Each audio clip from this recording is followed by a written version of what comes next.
Hi, I'm John Barclay and welcome to the Fatality Free Future podcast. Hello, my name is Holly Ferguson. This is the podcast where we discuss the challenges and possibilities of creating a fatality-free future.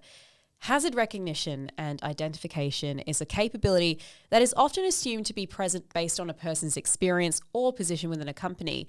For example, we assume that because someone has been promoted into a supervisory role, that they should be experts at hazard identification and risk management. However, the research and statistics say otherwise. Experience and title are not sufficient.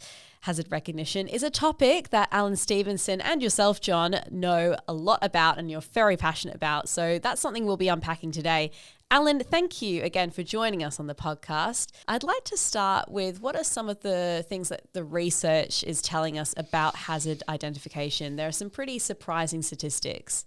One of the roles I had not long after I came to Australia was the HSE manager for an EPCM company doing brownfield projects for a major outfit here based in Perth, and travelling to site and interacting with the crews, predominantly rigger scaffolders, mechanical fitters, electricians, all that kind of stuff, was the quality of their job hazard analysis, job safety analysis. I thought, wow, that's not really very good. And I was curious about why that was. And then I got to know someone who'd realised the same thing and had actually produced some training material and courses to go around and offered it to various people. So I engaged them to come onto site and take our supervisors and superintendents through this program. And one of the things that he does at the beginning of it, assess their level of competency around hazard identification and stuff, and then assess their level of competency at the end of it. So he's a psychologist and all the rest of it, so he knew what he was doing.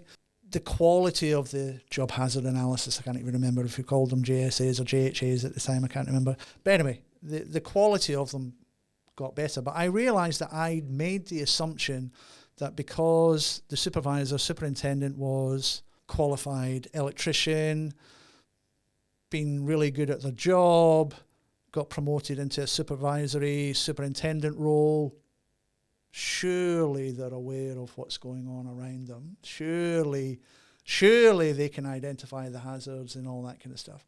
And it turns out that they can't, that they don't. And it's not their fault, right? It's not them. It's the way that we bring people into this conversation, and then this assumption that we make that because they are experienced, because they are in a supervisory role, that they must. Surely they must. But they don't. And this isn't just based on your observations. We have statistics that back this up. There's a paper published back in, I think it's 2010, 2011, by a lady who's well known here in WA and even in Australia, Dr. Suzanne Ban. And she did a bit of research with an underground mining company based here in WA, and she worked with them, and she realised very quickly, again, what I've just said, that because your years of experience and your title doesn't mean that you will identify all the hazards in the workplace.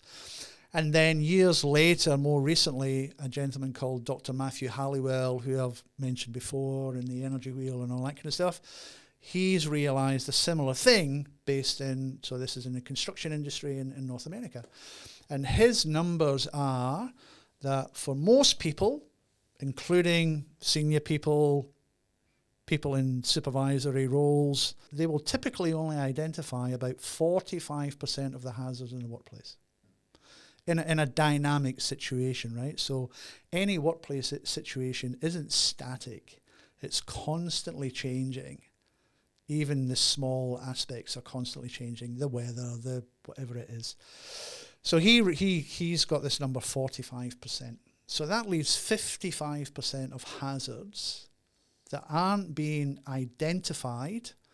Now here's the thing, right? They may be listed on the JHA, right? But when the person is actually working in this dynamic situation, they are not keeping track of or recognizing the hazard and then assessing the risk and then putting the controls in place, right? So just because it's on the JHA doesn't mean to say that it's going to be happening actually or at the workplace on the workplace. So 45%, 55% aren't being identified or recognised. And that's a typical human factor thing, isn't it? You know, it's not necessarily role specific. It's actually, and not even competency driven. Like just because you're being an electrician or a fitter for 20, 30 years, there's probably some other pitfalls that start to come with that hazard identification process. Yeah. And I think that's the bit for me I've always tried to get leaders more curious about, in that just because you read the JHA and they've got everything sort of listed you would expect to be listed, just recognising too that you don't necessarily identify everything either, so there can still be stuff missing written on there anyway. Yeah. But now we're talking about humans in operating mode, so the way they're actually doing their work, and are they able to? You've got a JHA that's got 40 different hazards listed across the document. Yeah. They're only really acknowledging, paying attention to less than half of those. If that, John. If that. It's our capacity to hold. It's almost like a first in, first out memory chip, right? And I think psychologically, what is it, between 7 and 9? 7 plus or minus like 2. That. Yeah, so we think we can absorb all this information and hold it and then act on it if and when we see it. But if we don't see it, then we can't act on it, and then things happen. And it just becomes that constant cycle in the way work happens. And that's why we talk about the difference between the static risk assessment or the JHA versus the dynamic exposure changing. And when we talk about it, and I listen to you talk about it a lot, and especially in your workshops, around the sort of 4 different types, or the way those hazards, the typology, of that process. Talk us through that, because that really helped me a while ago to start to get the coaching process a bit more specific for people around hazard ID. So what did we learn about that? So it was from Dr. Band's paper. And it was a typology that she used when she was in conversation with these focus groups and research groups and all that kind of stuff. So I'll try and remember what they are. So the first one is obvious. So there's obvious hazards, and then she has an explanation of what an obvious hazard is, right? And I can't remember what it is, and I don't want to pretend and misquote it, right? But is that obvious as in obvious to the individual? Or obvious to the individual. It's just there staring you in the face, right? Working at heights, working on scaffold, that kind of stuff.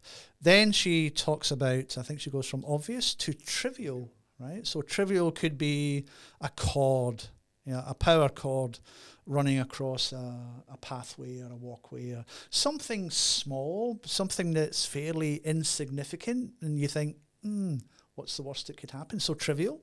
Then one is emerging, and I think in her paper she talks about a loose rung on a ladder. Right? It's not quite unsafe, but unless we see it and do something about it, that rung's going to get loose, and eventually someone could step on it, and then it breaks, and then they fall. So there's the emerging hazards, and then the final one is hidden hazards. And that's more for me around the stored energy aspect. And I can remember being underground towards the end of last year, visiting this underground drilling unit that's powered by 1,000 volts plugged into the back of it, and talking to the offsider saying, tell me what could hurt you around here. And he's pointing to all this stuff. And I went, what about the 1,000 volts that's plugged into? Oh yeah, of course. I said, so what controls are there for the 1,000 volts? Oh, the RCD. I said, so what if the RCD doesn't, the residual current device, what if that doesn't work? How do you know that works? And he just sort of looked at me, and I went, so you've got 1,000 volts plugged in there that people are just looking at all day, every day. And there's generally moisture around. So so those kinds of things. So those emerging hazards as well. So it was and then I found that, as John has, you introduce that language with people who are having these conversations with the front line, that they then start asking people about obvious, trivial, emerging, and hidden. That you begin to develop their understanding about what's actually out there. And the trivial stuff is the stuff that could bite you. The hidden stuff is the stuff that's really going to bite you, because that's usually high energy hazards. And it helps just, again, I think that's what I found really beneficial here, is just changing the conversation to what's the hazard? Generic, what are your hazards? And people just rattle off the obvious. And if you maybe follow it up with, so what else? Then maybe you get a few trivial added to it, because that's what comes to mind. But very rarely in reflection now do the hidden or emerging ones start to get described. And then we wonder why. Well, they did a good risk assessment. They documented all this obvious and trivial things. When I went out and spoke to them, they could articulate half a dozen to a dozen obvious trivial hazards. And then someone got hurt a couple of hours later. And I think, this changes the conversation. And if we really want to help people change the conversation to enhance the hazard identification process, that typology is really, really helpful to structure that up. Yeah. And I think it just helps people get a little bit more clarity. Anything we can do to help people think about it differently. And when they're doing their in-field interactions, and so they start using that language, and they're making people think about something they haven't really thought about before. And that's great. That's great. On the topic of language, hazards, risks, controls are often spoken about in the same way. Yeah. Why does that happen? And why is it important that we need to make this distinction very clear? Yeah. I think, unfortunately, the safety industry professions probably overgeneralised and overly accepted using language incorrectly and describing things, and we've sort of accepted it. So, for example, it's not, and we've spoken about this before in other episodes, where, I can remember us talking about this from a pre-start point of view. So what are your hazards, or what are your risks? And they'll rattle off isolations, and it's, well, that's actually a control. So I think what's happened is we've just got into a routine and not thought about why are we having these conversations, why are we talking about these things this way? And people are not quite connecting the dots the way they should be. So, they'll describe a hazard one minute, they'll describe a risk the next. So a hazard is, the gravity, and the risk is to fall from it. And the control is, a barricade or a harness or something. So trying to get them to actually understand the distinction to them helps the thinking, for me, the conscious process of what is it that can harm me? What's the severity of what can harm? What's the severity of that process? And then what's actually going to control it? Because if we don't get that first bit right, if we think about the basic risk management process, identify the hazard, assess the risk, put the controls in place and monitor the controls, if we don't get the first bit right, like if we're confusing the first bit, then the rest of it falls away. Apart. You get back to the 55% of the hazards that aren't recognised. So suddenly you have this massive gap because everything else falls over after that. So even, I was just reflecting there, I ran a workshop for an outfit last Wednesday, and it was actually psychosocial hazards, and I don't want to collapse the whole thing, but the conversation was presenting it to them, asking them to say, okay, today, what would you say might be the top 5 for your company? And then it was to try and get them to think about the hazard, right? And even then, they started talking about the risk and other things. I went, whoa. What's the definition of a hazard? Just tell me what that is. And again, they look at you as if it's a trick question, right? I'm going, no. Just tell me what's the fundamental definition of a hazard. What is a hazard? And eventually someone said, it's something that has the potential to cause harm. I said, cool. Let's start there. So in this conversation that we're having, what is it that has the potential to cause harm? Then we can move on to, well, what's the risk of that hazard causing harm, right? So I think taking people back to those fundamental conversations. So what is it that has the potential to cause harm? Because if you don't see that, I don't care how good you are at assessing the risk, because you've missed the hazard, potentially a significant one. So you need to be thinking in that way all the time. It's something that has the potential to cause harm. And then even, and I know you do it sometimes, John, you introduce, off track a little bit here, but I think sometimes it's important as well. It's some people call it a causal factor or trigger. Right? So you have the hazard, which is some kind of energy, perhaps. So what's the trigger that could release that potential to cause harm? And then you can get into, so sometimes even doing that. So what could release that energy? What could trigger that hazard to become, so it has potential. So what could be the trigger to release that potential that means there's a risk that it's going to cause the harm that it could cause? So it all gets a bit fuzzy. But to go back to your question, Holly, I think we don't linger enough in, no, let's talk about what is it that has the potential to cause harm. That's the hazard.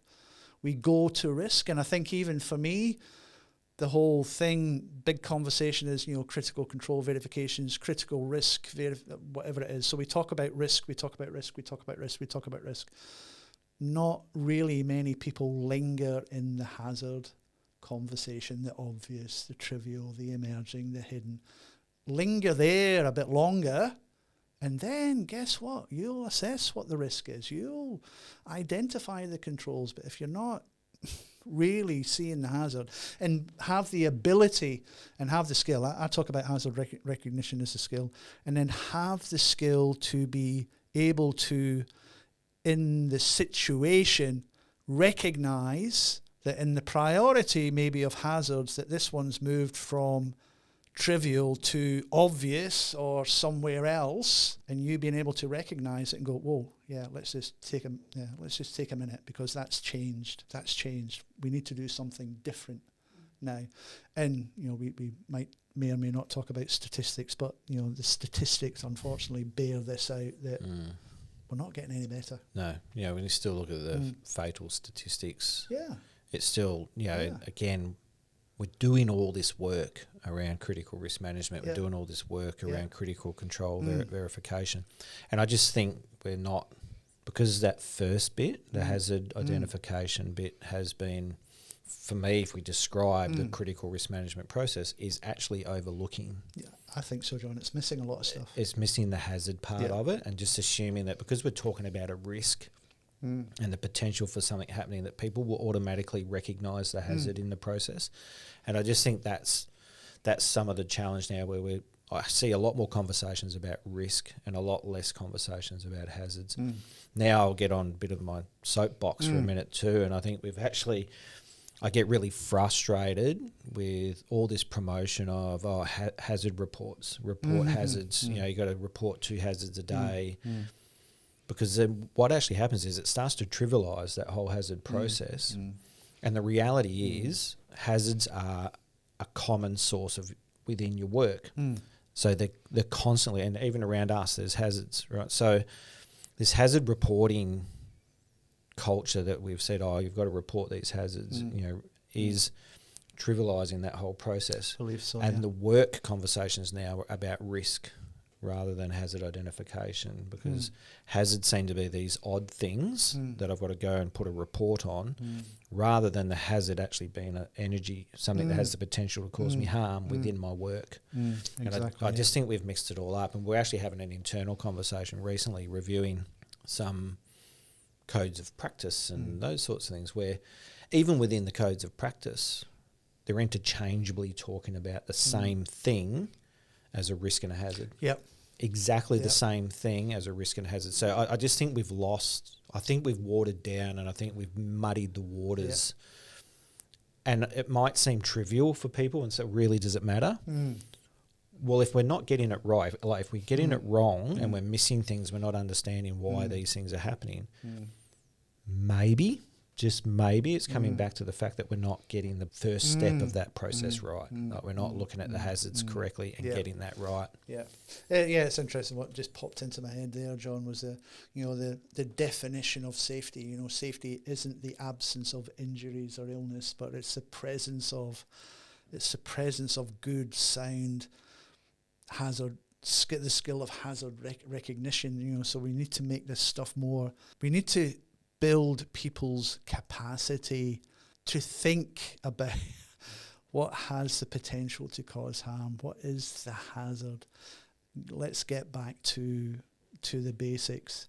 And then that will have a knock-on effect in the critical risk conversation, because we understand what it is. But yeah, you're right. I've sat in many PSIs, and one of the first thing they do is talk about, hazard reports from yesterday and closing off. Yeah, we're not doing very well. We need more. And then I often get conflicted, because I don't really know if I don't believe the research says there is. Some people say, it's going back to the famous triangle. The more hazards we report, the less injuries we'll have. And sometimes I'm sitting there in the audience cringing, and I'm going, I'm not saying it's wrong, but it's more than that. What we're really saying is be more aware of what's going on around you. And then, okay, if it means reporting it. So it's sort of putting the cart before the horse. It's about the report, it's about the numbers, and we get more of these and we'll have less of these. Maybe. Implying wise, yeah. Yeah, and I think that's the bit, right? So if we've got hazard identification that's been, statistically saying 45%. Yeah. Then when we look at the hazards as from a typology point of view being different in regards to how people can recognise them as being obvious, emerging, hidden and trivial, then if we then add to that problem by oversimplifying, skipping over the conversation, not lingering long enough in that, then really we're just amplifying the problem. We're going from something that's already a natural human problem, challenge, that doing that well isn't human nature, and we're just sort of letting it be. And then we wonder why the situational awareness conversation pops up again. They didn't have good situational awareness. So what does that mean? And then we go down that path.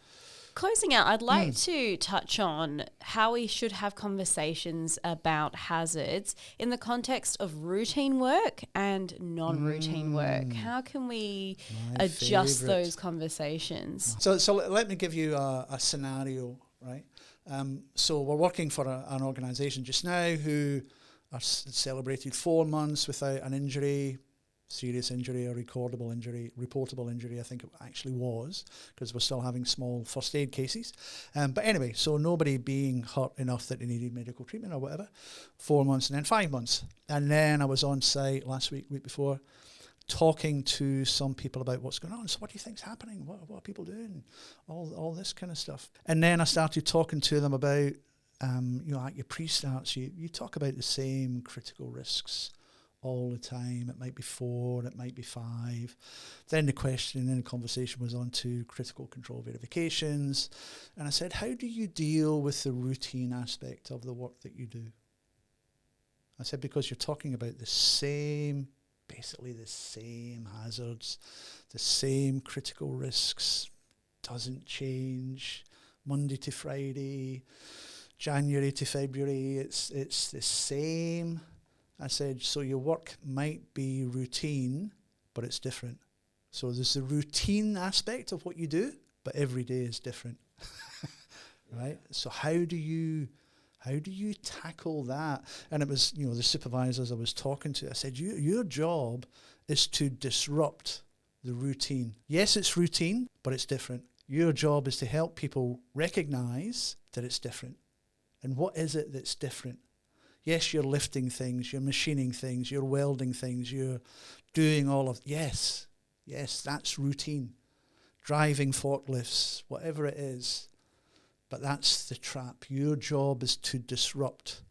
And a few of them, I just say, I like that, disrupt. Yeah, disrupt. Yeah, disrupt during the pre-start meeting. Disrupt when you're having a safety interaction. Disrupt when you're doing a CCV. Do it differently. Get people thinking, switch them back on to what's different about what we're doing. I know it's routine, but what's different? What's going to catch us?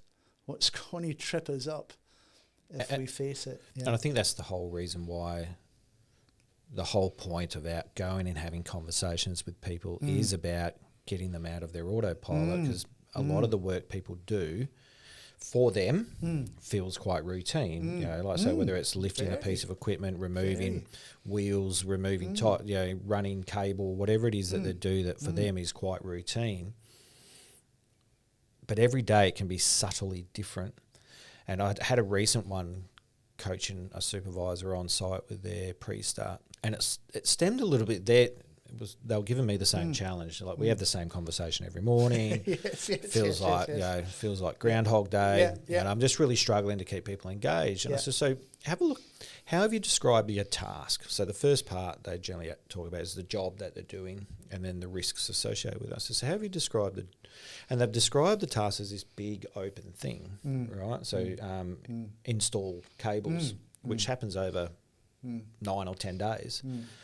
I say, yeah, but what are they doing today? And he'd go, well, what do you mean? I said, so what's the objective today? What is it? Is it to pull the cable from point A to point B? Is it to set it up to be pulled tomorrow? And he went, well, today it's actually about bringing the cable up there ready to be pulled for tomorrow. I said, okay, so you've got 4 critical risks up there for pulling cable. With that job they're doing today, how many of those are relevant? He went, well, just one. I said, all right, so why are we generically talking about the overarching project work and generically talking about the critical risks when actually what they're doing today is transporting these large cable drums, rolls, whatever you call them, up to the work site, offloading them, preparing them. And he's like, wow. Well, that changes it because I can now actually be very specific about today. And therefore, what are they doing tomorrow? Well, they're pulling the cable. Okay, so tomorrow, which ones, or 3 of the 4? And I'm like, right, okay. If we want to get out of generic routine, be a bit more specific. Actually talk about what we're doing, how we're doing it, what's relevant today. And when we went back the next couple of days and saw the team was getting more engaged because it was about, this is what we're doing today. And you know, now it's not just random generic routine language, it's very specific. The blanket conversation, So how are we going to control these risks? Oh, take 5, swims. POS comms, barricading. Am I correct in thinking that we actually shouldn't have a different approach to routine and non-routine work because we should always be trying to make it different and it's always really focused on what is happening on that day. It's not just the generic overall task, it's that very specific thing. Exactly, because the more generic we make it, the more the easier it becomes for it to become just a routine thing, like driving. Okay, so it's routine. Like we drive every day. But when you actually start saying, well, today I'm going to, you know, I'm going 2-hour drive and you know, I'm going to have to tow a caravan. So the more specific we get, all of a sudden the thinking behind it, the conversation behind it becomes more specific. Hazards emerge. All of a sudden the hazards start to show up a little bit more obvious, or they start to emerge. Yes, there's probably still some in there that seem quite trivial depending on your perspective. But and I think this is where we're all alluding to, right? Language is important. Definitions are important. And specificness is really important because if we go too generic, if we just skim over the surface, then it becomes irrelevant and people switch off, and therefore then we're not actually disrupting, because that's getting into, you know, system 1, system 2, fast brain, slow brain. If people are staying in fast brain all the time, then it does feel routine and it does feel automatic, and then people start to go, well, he got hurt because he was complacent. You know, oh my God, here we go again. You know, it's like that's not normal.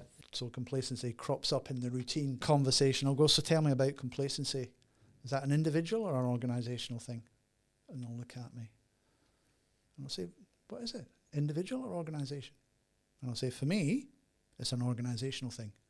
Because your job as the supervisor is to be on the lookout for complacency. So if you're not looking for it, and then when something happens, you go, oh, Holly was just being complacent. Yeah, you're not wrong. You're not wrong. But what have you been doing to disrupt the complacency? Because it's there. It's there because people are skilled. They're doing the same thing. Nothing happens. Nothing bad happens. So they become more comfortable. They become all of those things. So your job, Mr. Supervisor, is to be on the lookout. Hey, we've had a pretty good run this week. What am I not seeing? What am I missing? Kind of a little story on complacency. So this site I was on, I was with one of the supervisors. It was about 10:30 in the morning, so it was after smoko. We're walking around. I said, where are we going today? Where are we going to? Oh, you know, let's go down here. You know, Jaleesa's working on down here. She's got the forklift. I said, okay, cool. I said, just go and do your thing. I said, we'll see, and then we'll have a bit of a conversation at the end of it. So he says, hi, Jaleesa, what are you doing today? Oh, has there been a pre-start done on this forklift? Now, the backstory to this the backstory to this is this facility had just gone through a whole month on forklift safety. A whole month talking about forklift, positive comms, all this stuff, right? Forklift safety. So he says, has there been a pre-start? Oh, yeah, there should have been one done this morning. Yeah. Oh, can I see the pre-start book? Guess what? No pre-start had been done on that machine that morning. And this is on a Tuesday. And he said, actually, the last pre-start done on this forklift was last Wednesday. I went, oh, that's interesting. I said, you've just got on a whole month on forklift safety, right? So what's happened here? So complacency, you can put whatever label you want on it. And I said, well, maybe we should go and check the other forklifts and the other bits of plant around the place. They've only got 2 or 3 forklifts. I said, so something's happened. And it's not the individual, it's the system. So what does the system say about checking plant pre-starts that are being done effectively? Okay, it's an easy pickup. But what I found really interesting was the look of horror on this supervisor's face when he realised, shit, we've not been doing a pre-start on this piece of kit. What else? What other bits of kit? And then suddenly an event happens. The investigation, no pre-starts have been done on the plant. What happened there? And then there's this whole, I said, disrupt, go and check it now. Anyway, it was an interesting little experience. That's a great place and story to end this episode on. Alan, John, thank you so much for another excellent episode of the Fatality Free Future podcast. Thank you. Thank you. Thank you for listening to this episode of the Fatality Free Future podcast. Head to our Fatality Free Future hub on barclays.com for more information and to access everything we spoke about in this episode.